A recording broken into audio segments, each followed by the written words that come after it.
Hi guys, this is Wayne from the CAM team at Autodesk, and I'm here to show you how to make a stock model for your secondary operations in Inventor HSM.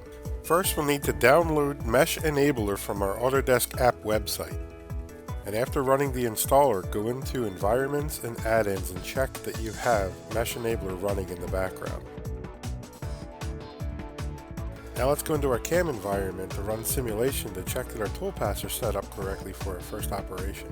Now let's place our cursor somewhere over the resultant simulation model and right-click. Go to Stock, Save Stock. We're going to save it as an STL in a folder that you can get to quickly. Let's close out of simulation, go up to Manage, and Import to bring in that STL mesh body. Inventor imported the STL model that we're going to use to create that stock body for the Op2 of our program. Let's go into our model history environment of our browser and notice we have this mesh feature that was imported from the STL. This is where Mesh Enabler comes in handy by giving us this convert to base feature function.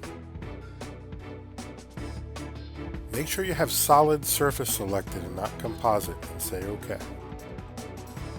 Notice we have a new solid body in our feature list to use for our stock setup for Op2. Set it to invisible, go back into CAM. To make my work easier, I'm just going to duplicate the setup I had from Op1. I'm going to edit the setup to bring in that new solid we just created. I'm going to go into my model environment in my browser and select that solid that we just created. Using that familiar, easy to use job setup, I'll change my WCS to match my secondary operation the way the part's set up in the machine.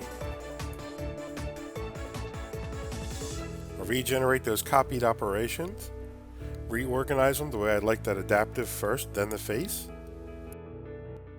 And that's an easy way to use those tools that are completely integrated in our CAD/CAM environment in Inventor HSM.